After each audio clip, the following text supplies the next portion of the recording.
Award-winning roots, rock, and folk singer-songwriter and composer. Kiya is the artistic director of the People's Orchestra of Austin, a graduate of Starr King School for the Ministry, and a permaculture designer. When she was asked to speak today on our February theme, Widening the Circle, Reverend Heartwood said that she would like to preach a sermon on race and faith, an overview of Unitarian and Universalist history regarding white supremacy and racism, and how we are currently working to dismantle it. She offered this quote on anti-racism for us to consider from Ilijoma Oluwu. Maybe I pronounced that correctly. The beauty of anti-racism is that you don't have to pretend to be free of racism to be anti-racist. Anti-racism is the commitment to fight racism wherever you find it, including in yourself. And it's the only way forward. We welcome Reverend Kiya Heartwood via Zoom. Good morning, everybody. Those of y'all who don't know how to say my name, it's Kiya. The way to remember is like Hiya Kiya. And I am now the full-time minister in College Station, Bryan. And they said to tell y'all, hey. So, hey. So this is a very difficult subject that I'm talking about. And I know that it brings up all kinds of feelings in everyone. It's like, hey, I'm not a racist. What are you talking about? Or Unitarians aren't racist. Or Universalists aren't racist. Or UUs aren't racist. But actually, what I'm mostly talking about is structural racism that's built in the system. And even if we go back to the Puritans, there's racism built into our hierarchy, the belief that Anglo-Saxons are at the top of the pyramid in America, and that anybody of color is below that somehow. So what I'm going to talk about are just some things that you may or may not know about, and make sure that we're discussing it, even though it's uncomfortable and nobody really enjoys it.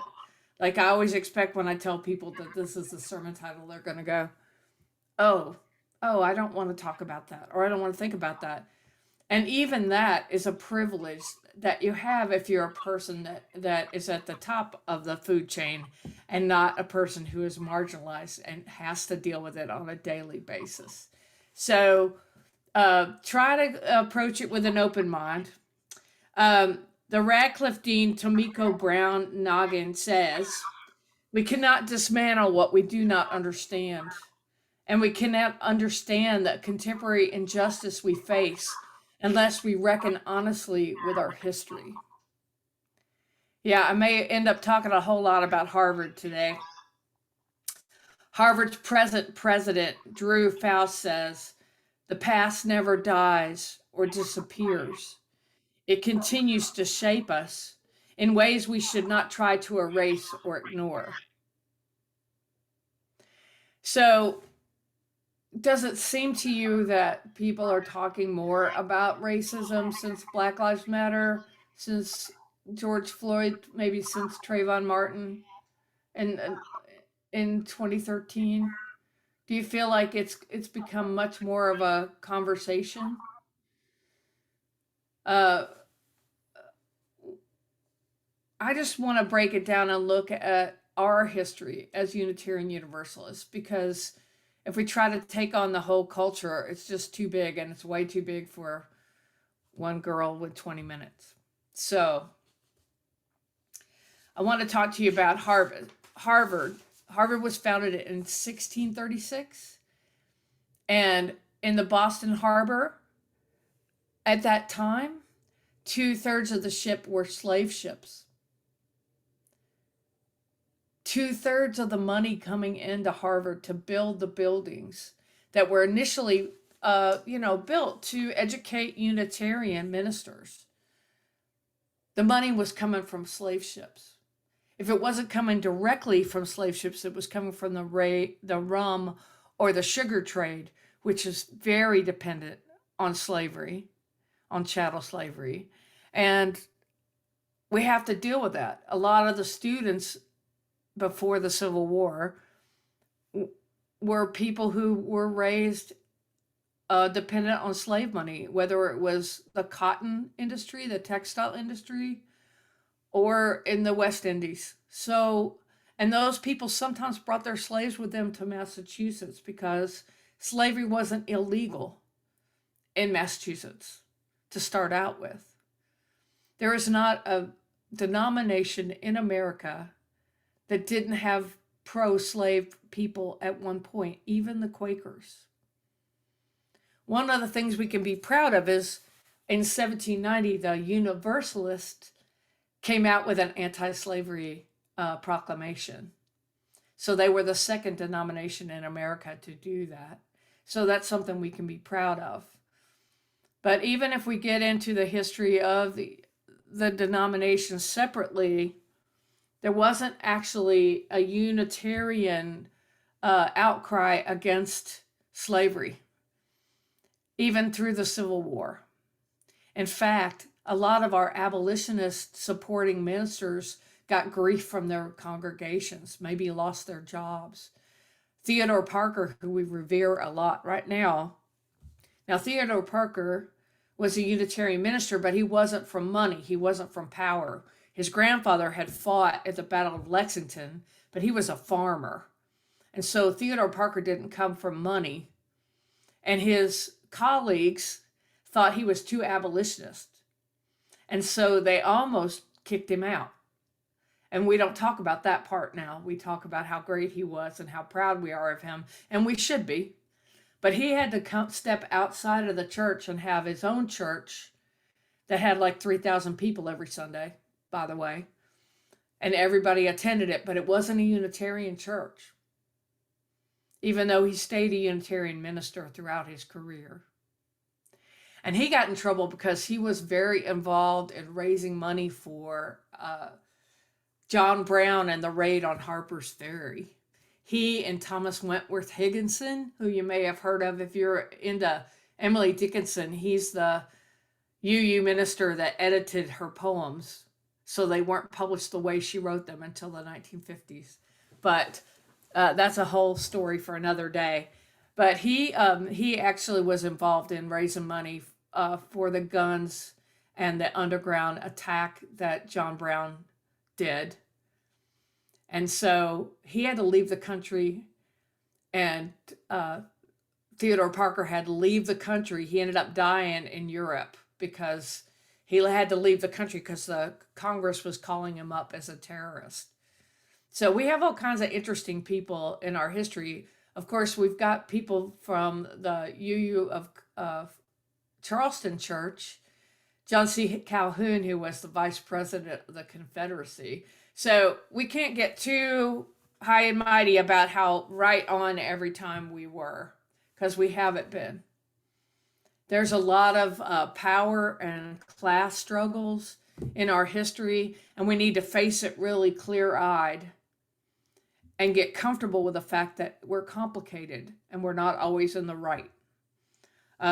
So I'm going to talk about some of the situations like that. And really, again, I want to say that there is not a church in the United States that doesn't have some sort of history, whether they're Baptist, the Jesuits owned slaves, their selling of slaves was part of how they got their ministry going in South Carolina and North Carolina. They had over 1,000 slaves. And they didn't just have slaves, they sold them to raise money to build churches. So the more you find out this stuff, it's horrifying. And it's like, oh, I just don't want to think about this anymore. I'm going to go watch Star Trek. But you need to think about it a little bit so that we can deal with it and move forward, because we're in a really challenging period of time where people are talking about the eighth principle and really trying to attack racism as one of our principles. And I think that's real important. But the first thing you got to do is, well, there was an old Nancy Griffith song. Do you all know this song where she says, I am guilty, I am war, I'm the root of all evil, Lord, and I can't drive on the left side of the road. So I think part of getting comfortable with the idea that we come from people that are complicated and made decisions that we may not agree with in the present. So talking about Harvard, and that even some of the Harvard presidents had slaves, owned people. And some of those people were the stewards, like that cleaned the buildings when people went to school in Harvard. Most of the Ivy League schools are really trying to deal with their history on this. If you are interested, I highly recommend searching it, because there isn't an Ivy League school that doesn't have a history of slavery being involved in their culture at some point. And yes, we have lots of abolitionists that we can be proud of, but we have a lot of people who were supporting the system as it existed and were benefiting economically from the system as it existed. Not very fun to talk about, really.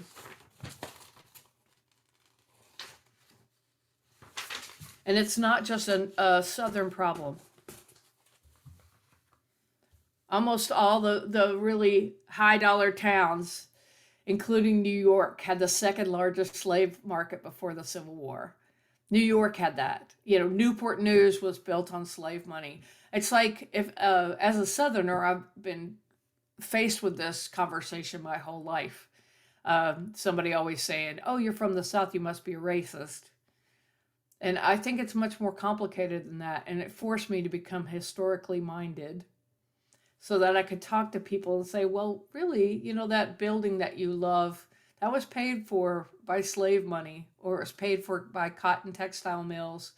And if you weren't exploiting chattel slavery, you were exploiting people from Europe or women, or anyway, it's complicated, right? So another person we should talk about that's just a little bit disturbing is the Unitarian involvement in eugenics.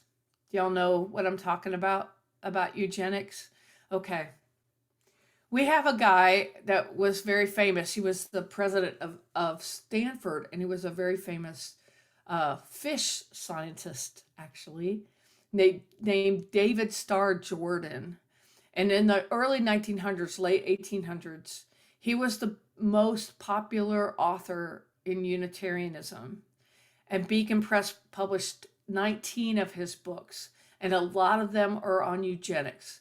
And so what he was for, he's a complicated and interesting person, but basically he thought that war was a tool that diminished the gene pool of human beings, that war killed off the best and the brightest, and that by diminishing the best and the brightest, the gene pool was being pulled down, and by people having children that did not meet the criteria of the white supremacist Unitarians, that these people were somehow inferior and that they should be sterilized.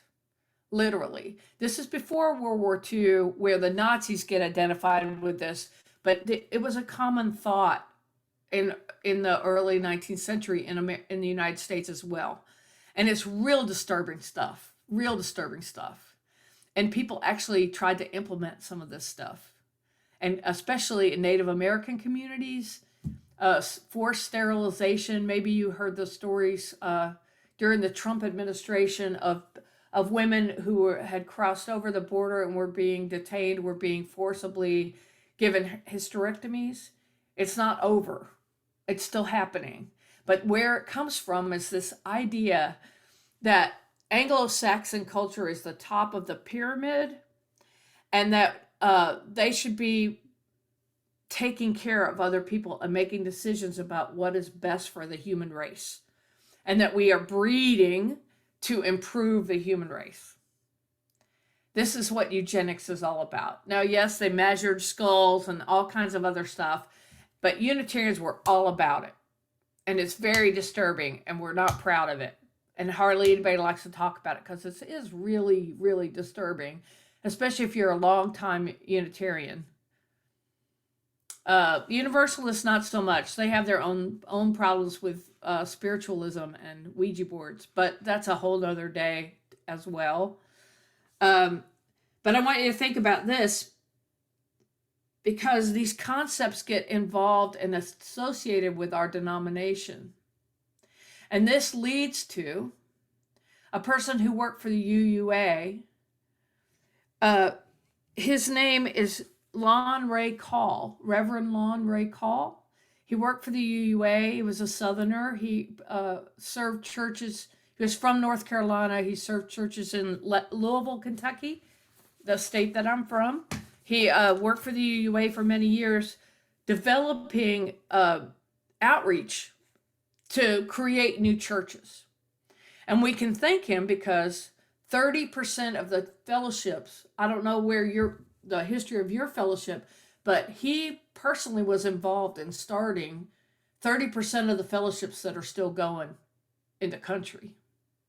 But when we're worried about why we're not more diverse and why we don't have more BIPOC people in our denomination, we can partially thank him, because he believed that college-educated, suburban, white people were the places to put these new congregations and to invest money in outreach and to start them. So he would try to get 50 families in a college town, say.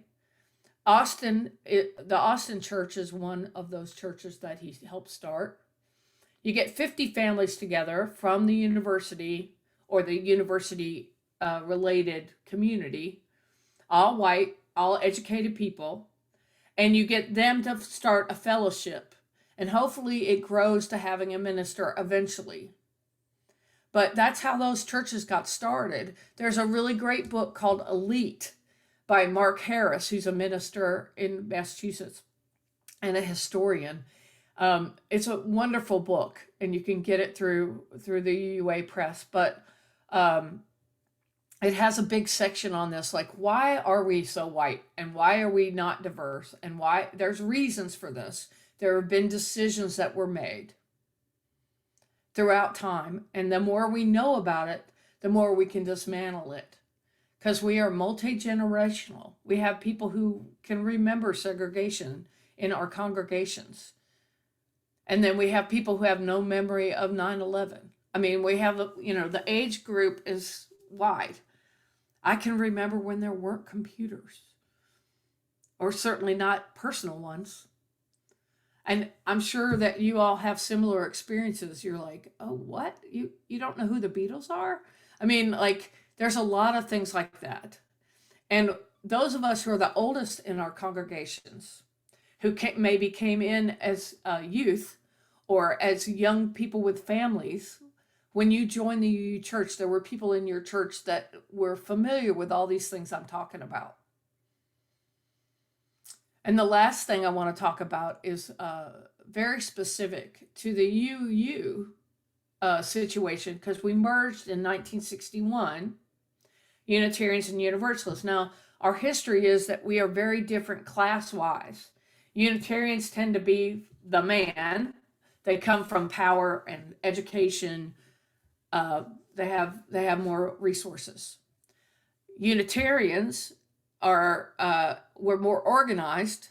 Universalists were much more suspicious of big organization. They were more independent congregations, and some are still that way. They also were made up a lot more of mixed race. They had women ministers earlier than anybody else. They had a lot of diversity with self-employed people, people who worked in the shipping industry, in particular farmers, dirt farmers from Western Massachusetts started Universalism. So that combination, when they came together, the Unitarians had most of the power. And if you talk to an old Universalists, they're usually complaining. When I talk about the hymnal, I say, oh, well, there's two Universalist songs in the whole hymnal. So that you can see that maybe they didn't come out in a very equal merger. About 1967 at GA, right in the middle of the Civil Rights Movement, there was a lot of activity going on, and a lot of the Black Unitarian Universalists wanted to meet separately with themselves and talk separately. And there was a lot of pushback from white Unitarian Universalists who felt that they were aligning with the civil rights movement. They were involved, or they had come from, more Martin Luther King's perspective of really wanting to have a place for all people in the struggle, to this more separatist struggle. And so two organizations were formed. And the UUA had a vote that year, a resolution, to give money to the separatist organization. And the other organization, which allowed both Black and white and mixed race people to participate, was called BAWA, BAWA. And the other organization was granted $1 million. But the way that UU polity works is we can have a vote at UU, at its General Assembly. We can have a vote right now. The rules have not changed. If we have a vote right now that says we're going to award, the UA is supposed to award money to someone, and the Board of Trustees doesn't sign on to that, it's not going to happen. Because the way our structure is set up, the Board of Trustees actually has control over the budget. And there was a lot of controversy right then because they were operating in a negative budget. The whole association was operating with a negative money, and they didn't have the money, but they didn't tell the people at GA that they didn't have the money. So what happened was there was a mass walkout, and almost every Black member of that organization, the more separatist one, walked out, and all the LRY people walked out. So their version of religious education, the youth walked out, and they went down the street because they were having the meeting in Boston. They went down the street to the Arlington Church and had their own kind of separate GA. And many of those people only came back to Unitarian Universalism to visit. They were no longer involved for 30 years. There's lots of books out there about this. Mark Morrison Reed has written a really good book about it. I encourage you to find out about it. But you'll feel the tension, especially if you're a new UU. You may feel this tension if you start hanging out at bigger events. And we don't talk about it because our culture is to be silent when we disagree. And what I want to encourage you to do is find out for yourself. Don't take my word for it. Don't take anybody else's word for it. Find out for yourself. Try to find good sources. Read the UU dictionary of biographies. Find out who the players are. There are a lot of amazing Unitarians that don't get any credit or any publicity. And you have to dig deep. And we, as people who are, in my case, I'm slightly native, but I look like a white person, so I say I'm a white person. So as a white person, if you feel that you have a similar identity, I encourage you to do your own research and don't expect BIPOC people to educate you. Educate yourself.